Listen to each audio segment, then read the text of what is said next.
Higher secondary +1 history ക്ലാസ്സിലേക്ക് എല്ലാവർക്കും സ്വാഗതം.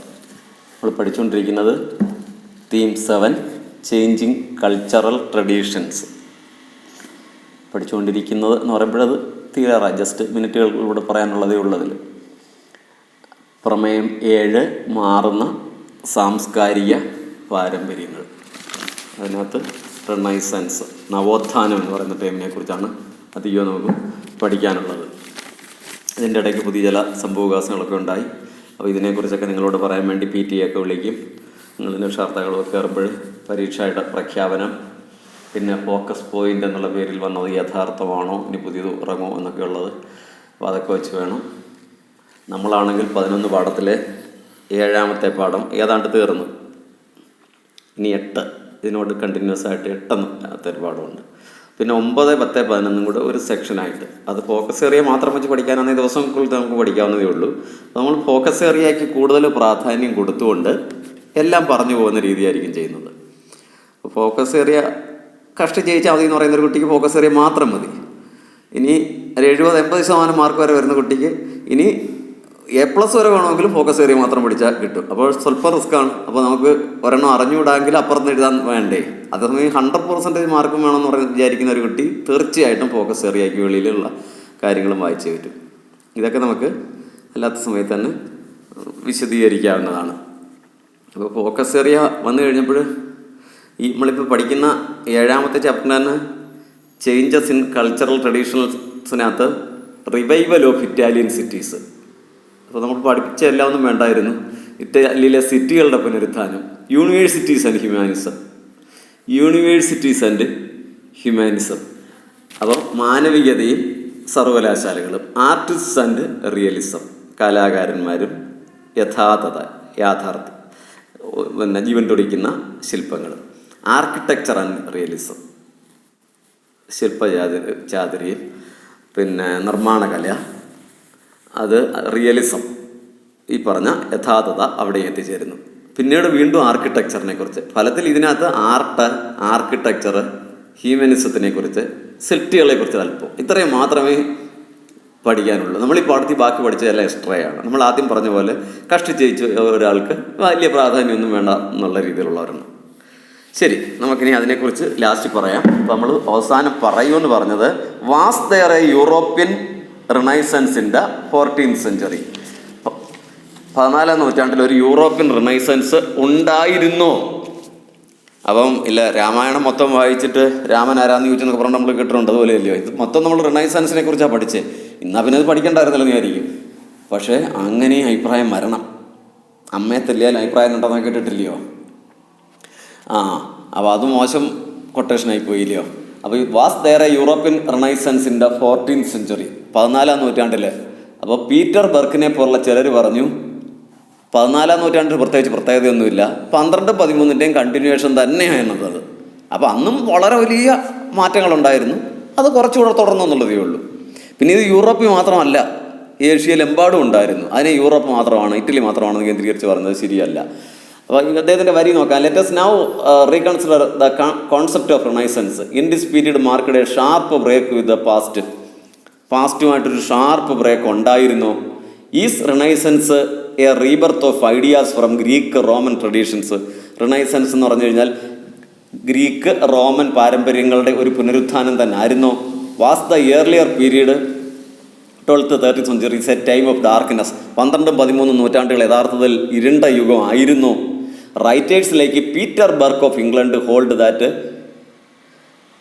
Berghard was exaggerating the difference between the period and the preceding period by using the term Renaissance. അപ്പോൾ Peter ബർക്കിനെ പോലുള്ളവർ പറഞ്ഞു, നമ്മുടെ ബെർഖാർഡിനെ പോലുള്ളവർ ചെയ്തത് അങ്ങ് എക്സാജറേറ്റ് ചെയ്തു, പർവ്വതീകരിച്ചൊരു സമയത്തെ വളരെ നല്ലതാക്കി, വേറൊരു സമയത്തെ വളരെ മോശപ്പെട്ടതുമാക്കി. അപ്പോൾ അത് നല്ലതല്ലായിരുന്നു എന്നുള്ള അഭിപ്രായമാണ്. The humanist scholars described Renaissance as a period of dynamism and artistic creativity. Humanist സ്കോളേഴ്സും പറഞ്ഞില്ലേ, പിന്നെ ആ നവോത്ഥാന കാലഘട്ടം ഊർജ്ജസ്വലത, ഡൈനാമിസത്തിൻ്റെയും ക്രിയേറ്റിവിറ്റി, സൃഷ്ടിപരതയുടെയും വമ്പൻ കാലഘട്ടമാണ്. On the other hand middle ages was A period of gloom and lack of development. Middle ages ഒരുമാതിരി മന്ദത നിറഞ്ഞ കാലഘട്ടം, ഒരു പുരോഗതിയില്ലാത്ത കാലഘട്ടമായിരുന്നു എന്ന് പറഞ്ഞു. അപ്പോൾ അതിനെ എതിർത്തിരിക്കുകയാണ് പീറ്റർ ബെർക്കിനെ പോലുള്ളവർ. The Renaissance was not a European phenomenon. അദ്ദേഹം പറഞ്ഞിരിക്കുകയാണ് റിനൈസൻസ് ഒരു യൂറോപ്യൻ പ്രതിഭാസമാണെന്നൊന്നും പറയാനൊക്കത്തില്ല. The countries of Asia and Africa and West Asia also contributed. ഏഷ്യയും ആഫ്രിക്കയും പടിഞ്ഞാറൻ ഏഷ്യയും ഒക്കെ ഇതിനു വേണ്ടി സംഭാവന ചെയ്തിട്ടുണ്ട്. And important changes occurred in this period was the separation of private and public spheres of life. ഈ കാലഘട്ടത്തിൻ്റെ വലിയൊരു മാറ്റം പ്രൈവറ്റ് പബ്ലിക് എന്നുള്ള വ്യത്യാസങ്ങൾ. അപ്പോൾ എല്ലാം അങ്ങ് മറ്റുള്ളവൻ്റെയും പള്ളിയുടെയും പട്ടക്കാരൻ്റെയും രാഷ്ട്രത്തിൻ്റെയും എന്നുള്ളത് മാറിക്കൊണ്ട് പ്രൈവറ്റ്, ഇതൊക്കെ രാഷ്ട്രത്തിൻ്റെ ആ ഒരു സെപ്പറേഷൻ ഈ കാലഘട്ടത്തിൻ്റെ സൃഷ്ടിയാണെന്ന്. Another important development was this period was the growth of nation states. ലോകരാഷ്ട്രം, ലോകം മൊത്തം കൂടെ ഒരു രാഷ്ട്രം, ഒരു ക്രിസ്ത്യൻ രാഷ്ട്രം, ഒരു ഇസ്ലാമിക രാഷ്ട്രം, ആ മത സാമ്രാജ്യം, ആ കോൺസെപ്റ്റൊക്കെ മാറ്റിക്കൊണ്ട് നേഷൻ സ്റ്റേറ്റ്, ദേശരാഷ്ട്രങ്ങൾ ആവിർഭവിച്ചത് ഈ കാലഘട്ടത്തിൽ പ്രത്യേകതയാണ്. അപ്പോൾ ഇതൊന്നും ഫോക്കസ് പോയിന്റിലില്ല. ഇങ്ങനെ ഒരു റിനൈസൻസ് ഉണ്ടായിരുന്നോ ഇല്ലയോ എന്ന് നിസ്സാരമാണ്, നിങ്ങളതൊന്ന് വായിച്ചു വെച്ചേക്കുക. ഒരെതിരഭിപ്രായം, അങ്ങനെ ഒരു റിനൈസൻസ് ഉണ്ടായിരുന്നോ ഇല്ലയോ എന്നുള്ളത്. ശരി, ഇനി നമുക്ക് ഈ പാഠത്തിലെ ചില ചോദ്യങ്ങളിലൂടെ പറയാം, എന്നിട്ട് അടുത്ത പാഠത്തിലേക്ക് കടക്കാം. തീം 7 ഇമ്പോർട്ടൻ്റ് ആയിട്ട് ചില ക്വസ്റ്റ്യൻസ് നോക്കിക്കൊണ്ട് നമുക്ക് മുമ്പോട്ട് പോകാം. ഒബ്ജക്റ്റീവ് ടൈപ്പ് ചോദ്യങ്ങളൊക്കെ നിങ്ങൾ തന്നെ വായിച്ചാൽ മതി. അത് കഴിഞ്ഞിട്ടുള്ളത് നോക്കാം. How did the cities of Venice and Genoa differ from other parts of Europe? പലതവണ ആവർത്തിച്ച് പരീക്ഷാ ക്വസ്റ്റ്യനിലല്ല, പുസ്തകത്തിൽ ചോദിച്ചിട്ടുള്ളത്. നമ്മുടെ ഫോക്കസ് പോയിന്റിലുണ്ട് ഇറ്റാലിയൻ സിറ്റികളെക്കുറിച്ച്. വെനീസ് ആൻഡ് ജനോവ മറ്റ് സിറ്റികളിൽ നിന്ന് എങ്ങനെ വ്യത്യസ്തമായിരുന്നു. അപ്പോൾ മറ്റ് സിറ്റികളിലെല്ലാം ആധിപത്യം ശരിക്കും പള്ളിക്കും രാജാവിനും എല്ലാം കടുത്ത ആധിപത്യമുള്ള സ്ഥിതിക്ക് ഈ സിറ്റികളിൽ ആ രീതിയല്ലായിരുന്നു. ഈ വ്യക്തികൾക്ക് കുറച്ചും കൂടെ സ്വാതന്ത്ര്യം ഉണ്ടായിരുന്നു. അപ്പം അതുകൂടാതെ മർച്ചൻസിന്, ബാങ്കേഴ്സിന്, അപ്പോൾ ഈ പറഞ്ഞ ഇൻഡിവിജ്വാലിറ്റിക്കും ഒക്കെ കിട്ടിയ ആ ഫ്രീഡം അവർക്ക് അവരുടെ യൂണിവേഴ്സിറ്റികളുടെ വളർച്ചയ്ക്കും ഹ്യൂമാനിസത്തിൻ്റെ വളർച്ചയ്ക്കും എല്ലാം കാരണമായി. മറ്റ് സിറ്റികളിൽ നിന്ന് കുറേ വ്യത്യാസം ഉണ്ടായിരുന്നു. അപ്പോൾ ടെസ്റ്റിൽ അത് അത്ര കൂടുതലായിട്ടില്ല, നിങ്ങൾ നോക്കുക. Artists used art and architecture as a way to express humanism, evaluate the validity of the statement. അപ്പോൾ നമ്മുടെ ഫോക്കസ് പോയിന്റുകളിലും ആർട്ടിസ്റ്റുകളെക്കുറിച്ചും ആർക്കിടെക്ചറെ കുറിച്ചും ശരിക്കും ചോദിച്ചിട്ടുണ്ട്. അപ്പോൾ അവർ ഹ്യൂമാനിസത്തിനെ ശരിക്കും പ്രതിപാദിച്ചിട്ടുണ്ടായിരുന്നു എന്ന് പറയുന്നു. അപ്പോൾ നിങ്ങൾ അത് നോക്കുമ്പോൾ ഇത് രണ്ടിടത്താണ്. ഹ്യൂമനിസം നമ്മുടെ പുസ്തകത്തിൻ്റെ ടെസ്റ്റിൻ്റെ ആദ്യവും ആർട്ടും ആർക്കിടെക്ചറും വേറെ. അപ്പോൾ റിയലിസം ആണ് അവിടെ പറഞ്ഞേക്കുന്നത്. അപ്പോൾ ആൻസർ ചെയ്യാൻ പറ്റിയൊരു മാർഗ്ഗം എന്താ ഹ്യൂമാനിസം, ഹ്യൂമനിസത്തിൻ്റെ വളർച്ച എങ്ങനെ ആർട്ടിനും ആർക്കിടെക്ചറിനും ഒക്കെ വഴി തെളിക്കുന്നു. പിന്നെ ആ റിയലിസത്തിനെ കുറിച്ചുകൂടെ ആൻസർ ചെയ്യുമ്പോൾ അത് ആൻസർ ഷാർപ്പായിട്ട് ചെയ്യാൻ പറ്റും. The new ideal of individuality and citizenship excluded women in the Renaissance period. Critically analyze this statement. ചോദ്യം കേൾക്കുമ്പോൾ വലിയ ഇതായിട്ട് തോന്നും. ഈ പുതിയ വ്യക്തിത്വവും സ്വത്തെയും ആ പൗരത്വവും ഒക്കെ സ്ത്രീയെ ഇതിൽ നിന്നൊക്കെ റിനൈസൻസ് കാലഘട്ടം ഒഴിവാക്കി നിർത്തിയെന്ന്. അപ്പോൾ സ്ത്രീക്ക് ഒരിക്കലും ഒരു ഹ്യൂമനിസ്റ്റ് ഒന്നും ആവാൻ അത്ര ഉയർന്ന രീതിയിൽ ചിന്തിക്കാനൊന്നും കഴിയത്തില്ല എന്നൊക്കെ ഉണ്ട്. നമ്മൾ കണ്ടതാണ്. എസബെല്ല ഡിയസ്ത്, കസാന്ദ്ര ഫെദലെ പോലുള്ള വളരെ നല്ല ഹ്യൂമനിസ്റ്റുകൾ, നല്ല പുസ്തകങ്ങൾ എഴുത്തുകാർ, കോർട്ടിൽ നല്ല പണ്ഡിതരെ നിലനിർത്തിയിരുന്നവർ. അപ്പോൾ അവരെപ്പോലുള്ളവർ തെളിയിച്ച് കൊടുത്തതാണ് ഈ റിനൈസൻസ് പീരീഡിൽ പുരുഷനൊപ്പം ബുദ്ധിപരത കാണിക്കാൻ ഞങ്ങൾക്കും ആവുമെന്ന്. അടുത്ത question. The concept of European renaissance in 14th century is an exaggerated one. Do you think so? Why? അപ്പോൾ ഇന്ന് നമ്മൾ പറഞ്ഞ യൂറോപ്യൻ റിനൈസൻസ് 14ാം നൂറ്റാണ്ടിലെ ആൻ എക്സാജറേറ്റഡ് വൺ, അതിശയോക്തി കലർന്ന ഒന്നാണ്. അതിനോട് നിങ്ങൾ യോജിക്കുന്നുണ്ടോ എന്ന്?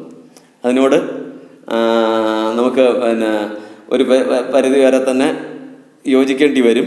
അപ്പോൾ അവർ പറഞ്ഞത് അതിനു മുമ്പുള്ള കാലം അല്ലാണ്ട് ഡാർക്ക് ഏജസ്, ഇത് വളരെ നല്ലൊരു കാലമാണെന്ന്. അപ്പോൾ അത് കേൾക്കുമ്പോൾ തന്നെ അറിയാം ചരിത്രത്തിൽ അങ്ങനെ ഒരു വ്യത്യാസം ഇല്ല.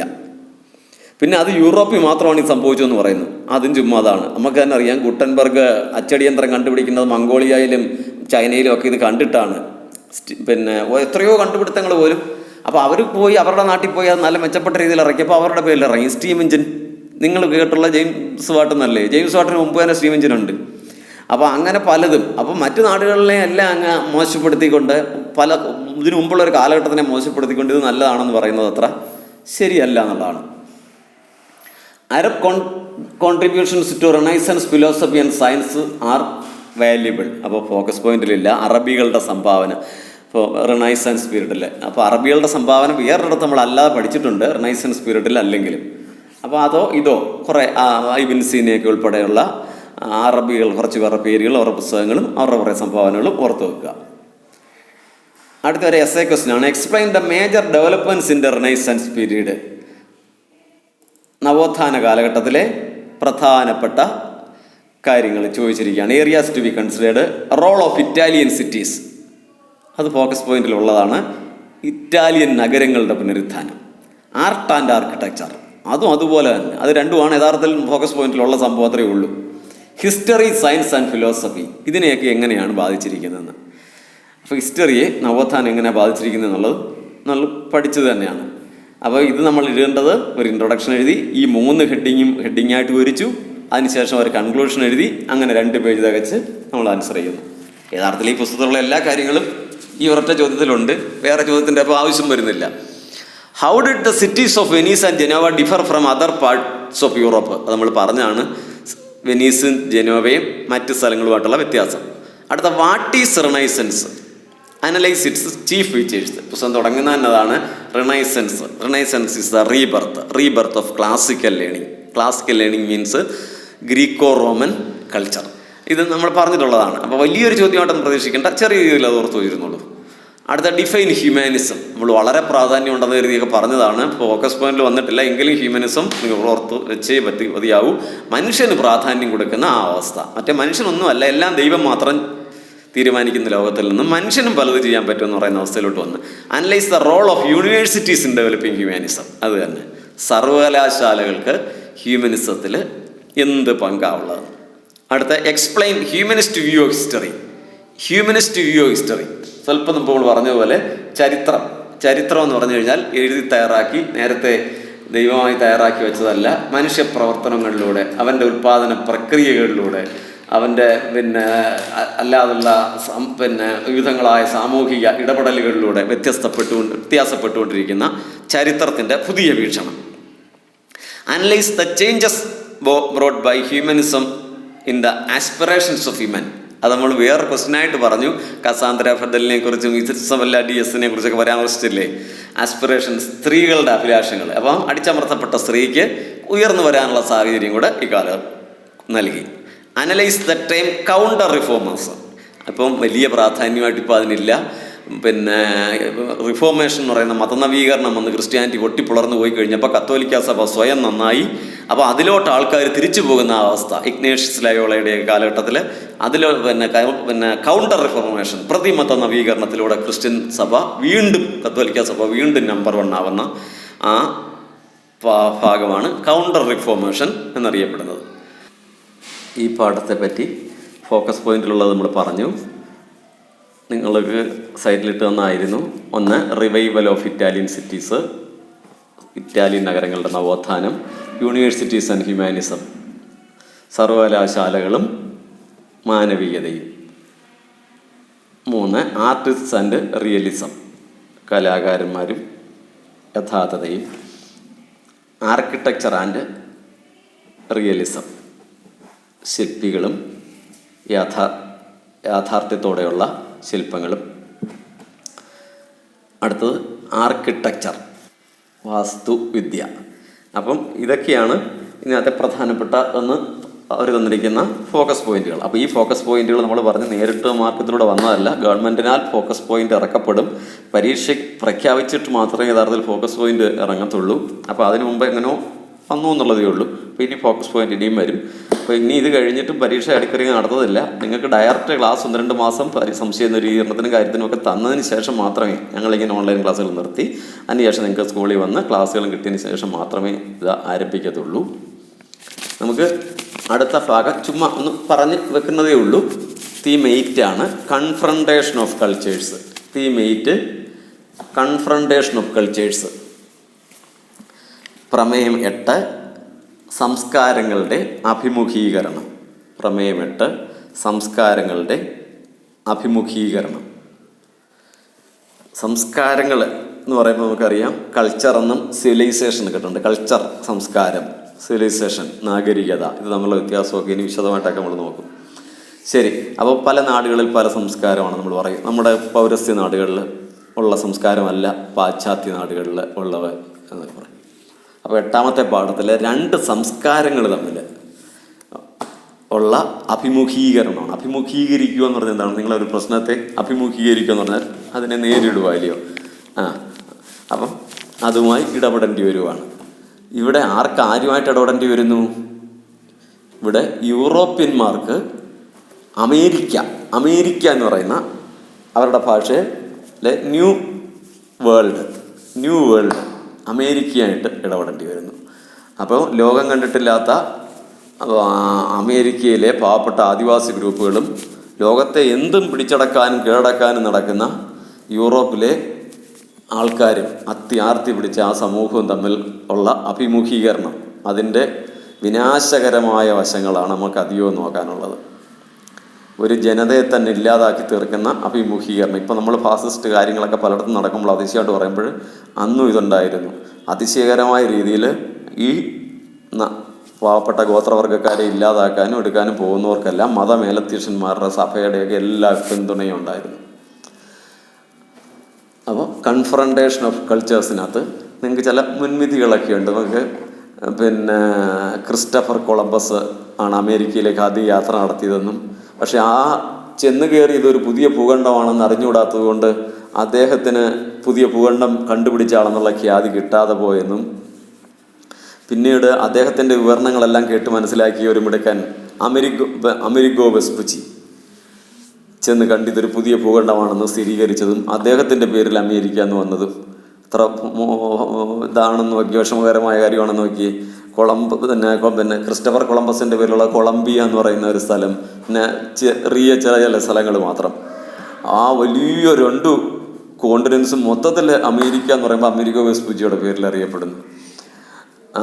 അപ്പോഴേ ഈ കൊളംബസ് ചെന്ന് അയാൾ അമേരിക്കയിൽ പോവുക പുതിയൊരു ഭൂഖണ്ഡം കണ്ടുപിടിക്കാൻ വേണ്ടി അല്ല പോകുന്നുള്ള അറിയാമല്ലേ.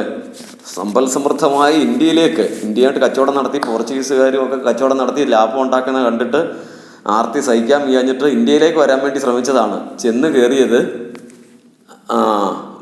ഇപ്പോഴത്തെ ആ ഇൻഡീസ് ഭാഗങ്ങളിൽ, നിങ്ങൾ വെസ്റ്റ് ഇൻഡീസ് എന്നൊക്കെ കേട്ടിട്ടില്ലേ, ബഹാമാസ് ഐലൻഡ്സ് അല്ല ചെന്ന് കയറിയത്. അപ്പോൾ അവിടെ ചെന്ന് ഇപ്പോൾ ഇദ്ദേഹം അത് ഇന്ത്യയാണെന്ന് കരുതുന്നു. കരീബിയൻ ദ്വീപുകളിൽ ചെന്നിറങ്ങി, അമേരിക്കയുടെ കിഴക്കേ തീരത്തുള്ള കരീബിയൻ ദ്വീപുകൾ, അവിടെ ഒരു 1492 ഏപ്രിലിൽ ചെന്നിറങ്ങിയ ഈ ഇറ്റാലിയൻ നാവികൻ ഇതിന് കൊടുത്ത പേര്, ഇത് ഇന്ത്യയാണെന്നുള്ള ധാരണയിൽ ഇൻഡീസ് എന്ന്, തദ്ദേശവാസികളെ റെഡ് ഇന്ത്യൻസ് എന്നൊക്കെ വിളിക്കുന്നു. ഇൻഡീസ് ഇപ്പോഴും നമ്മൾ വെസ്റ്റ് ഇൻഡീസ് എന്നൊക്കെ പറഞ്ഞ് ക്രിക്കറ്റ് കളിക്കാനൊക്കെ വരുന്നവരെയൊക്കെ നമുക്കറിയാം. ഇൻഡീസ് എന്ന് വിളിക്കുന്നു ആ പുതിയ ലോകത്തിനെ. ഈ പാഠം നമ്മൾ പഠിക്കുമ്പോൾ നിങ്ങൾ ഫോക്കസ് പോയിന്റ് എടുത്ത് നോക്കിക്കഴിഞ്ഞാൽ the Aztecs, the Mayans, the Incas of Peru. അപ്പോൾ നിങ്ങൾ വിചാരിക്കും അത്രയേ ഉള്ളൂ, ഒരു വരി പറയാനുള്ളതേ ഉള്ളൂ. അവരെക്കുറിച്ച് മാത്രമാണുള്ള, അവരും ഈ തദ്ദേശ വന്നു കയറിയവരും തമ്മിലുള്ള ഇടപെടലേ ഉള്ളൂ പറയാൻ. അസ്റ്റക്കുകളെ, മായന്മാരെ, ഇൻകന്മാർ എന്നൊക്കെ ചെറിയ ക്ലാസ്സുകൾ നിങ്ങൾ കേട്ടിട്ടുണ്ട്. അവരെക്കുറിച്ചാണ് നമ്മൾ വരുന്ന ക്ലാസ്സിൽ നമ്മൾ വിശദമായിട്ട് പഠിക്കും. ശരി.